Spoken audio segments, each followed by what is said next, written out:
Hello बच्चों, आज हम लोग पढ़ने वाले हैं त्रिभुज के बारे में। तो बच्चों आज त्रिभुज को एकदम विस्तार से देखते हैं कि त्रिभुज होता क्या है।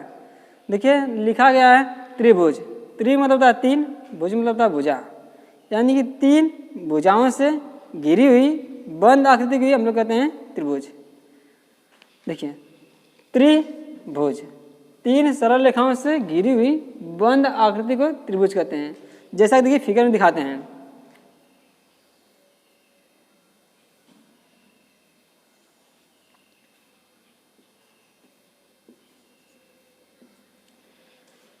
देखिए बच्चों यहाँ पर दिया गया है पहली जो भुजा है ए बी, दूसरी है बी सी और तीसरी जो भुजा है सी ए।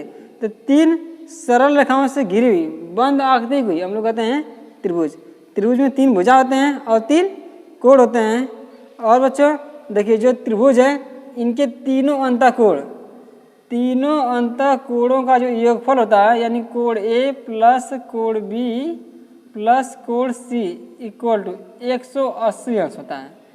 त्रिभुज के तीनों अंतःकोणों का योगफल होता है वह 180 अंश होता है। अब देखते हैं त्रिभुज के प्रकार, त्रिभुज कितने प्रकार होते हैं। तो देखिए बच्चों जो त्रिभुज है त्रिभुज को 6 भागों में बांटा गया है।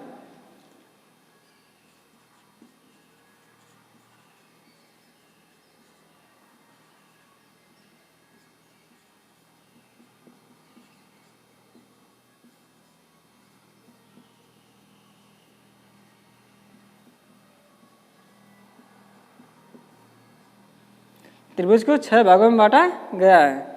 देखिए जो पहला है तीन भुजा के आधार पर,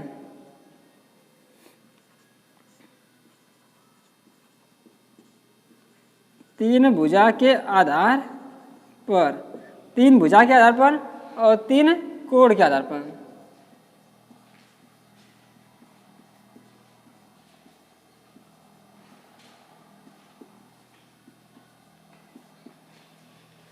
त्रिभुज 6 प्रकार का, त्रिभुज को 2 भागों में बांटा गया है, 3 ठो भुजा के आधार पर और 3 ठो कोण के आधार पर। तो पहले देखते हैं कि जो भुजा के आधार पर कौन कौन से त्रिभुज है जिनको भुजा के आधार पर बांटा गया है।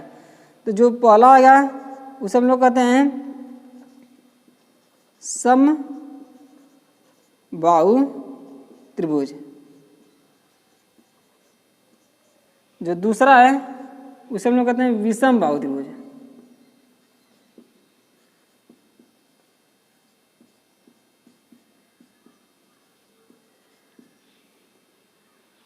और जो तीसरा है उसे हम लोग कहते हैं समद्विबाहु त्रिभुज।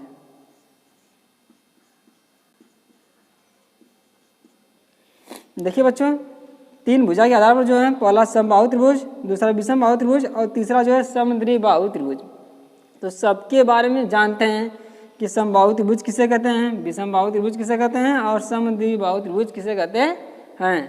तो पहला जो हमारा है समबाहु त्रिभुज। देखिए अगर देखें तो सम मतलब होता है बराबर, सम मतलब हो जाएगा बराबर। क्या बराबर होनी चाहिए, बाहु मतलब होता है भुजा। त्रिभुज देखिए त्रिभुज में कितनी भुजाएं, 3 भुजाएं और तीनों की तीनों भुजाएं क्या रहे बराबर। तो जिस त्रिभुज की तीनों भुजाएं बराबर होती हैं उसे हम लोग कहते हैं समबाहु त्रिभुज। अब इसके बाद है विषमबाहु त्रिभुज। विषमबाहु त्रिभुज किसे कहते हैं, तो देखिए विषम मतलब भिन्न भिन्न या अलग अलग, इसको कह सकते हैं अलग अलग।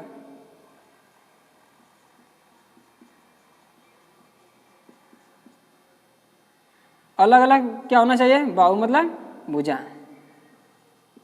अब त्रिभुज यानी कि जिस त्रिभुज की तीनों भुजाएं अलग अलग या भिन्न भिन्न हो उस त्रिभुज को हम लोग विषमबाहु त्रिभुज कहते हैं। अब इसके बाद है समद्विबाहु त्रिभुज। समद्विबाहु त्रिभुज सम मतलब होता है बराबर, सम मतलब बराबर। क्या बराबर होना चाहिए, द्वि मतलब 2, बाहु मतलब भुजा।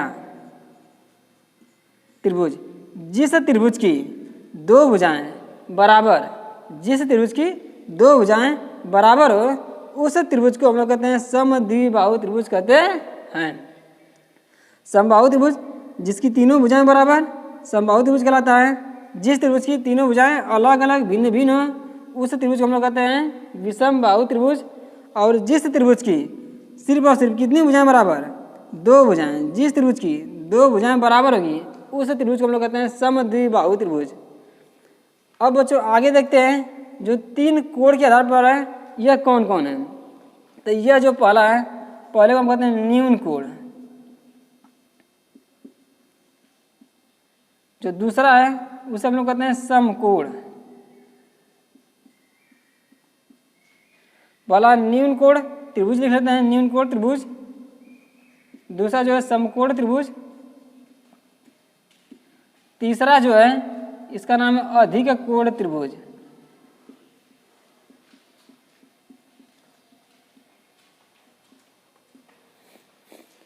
अब देखिए इनके बारे में भी जानते हैं, न्यून कोण क्या होता है, समकोण क्या होता है और अधिक कोण क्या होता है। तो सबसे पहले जान लेते हैं समकोण के बारे में कि समकोण क्या होता है।